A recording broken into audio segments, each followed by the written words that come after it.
Well, everyone, I do have to be completely honest. For a long generation of time, I was basically going through and stating things like the iPhone 13 Pro was like the best iPhone ever. It was my favorite iPhone of all time. And I would still kind of agree with that. I would still say that the iPhone 11 by far. I would still say that the iPhone 13 Pro and like the 11 Pro were probably some of my most favorite iPhones of all time. But here's the craziest thing. I do think that's kind of changed now. And I think the best iPhone I've ever owned, which is kind of expected as of this point, is the current iPhone that I'm actually using on an everyday basis. And this iPhone is actually the iPhone 15 Pro. This iPhone, I will tell you, has been such an amazing device in so many different ways. And when I look at this iPhone and I compare it against some of the other devices that I have, I am actually shocked about how good of a job this particular iPhone holds up in so many different ways. Now, for those of you who don't know, the iPhone 15 Pro is basically the latest and greatest from Apple. This is the iPhone that Apple made, and they're super happy about it. It's an excellent iPhone, and I'm a very, very big fan of this device, without a doubt. But when we look at something like the iPhone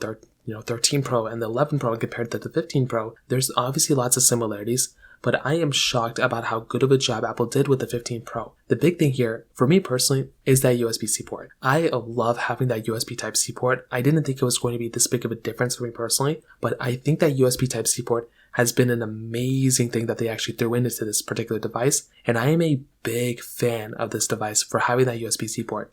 That in and of itself is probably one of its biggest advantages, in my opinion, from that particular perspective. So that in and of itself gets a very big thumbs up for me, without a doubt. Another big thing here with this particular device, in my opinion too, is basically when it comes down to its battery life. The battery life of my iPhone 15 Pro has been so good, it's not even funny. The weird thing is that before, when I was going through and if I was getting my 13 Pro, by the time I updated it to iOS 17, it was already having somewhat of like a lackluster battery life, and it really wasn't that great of an experience. And that was kind of a problem I was getting, was that when I was, going through and buying this particular iPhone, the battery life really wasn't as great as I thought it was going to be. With my iPhone 14 Pro, it's still pretty good, but I never used that as my full device. My 15 Pro was a substantially better phone in almost every single way, and when I looked at that device, I was so happy about it, because the battery life was actually so much better from that perspective, which was a very cool thing going on there too. On top of that, with my iPhone 15 Pro, this is another really big phone that I really like a lot, and the cameras are also very good. It is almost like every single thing about this iPhone has just been very good that I love so much, and I'm so shocked about how good of a job Apple did with this iPhone. And if I were to go ahead and upgrade, I don't know what I would be upgrading to, because I don't know how much Apple could do better than this particular device, if I'm being honest. So this is probably the best iPhone I've ever owned as of this point. If you have any other thoughts or questions, let me know in the comment section below. Hit the like button, that'll mean so much, but definitely hit that subscribe button.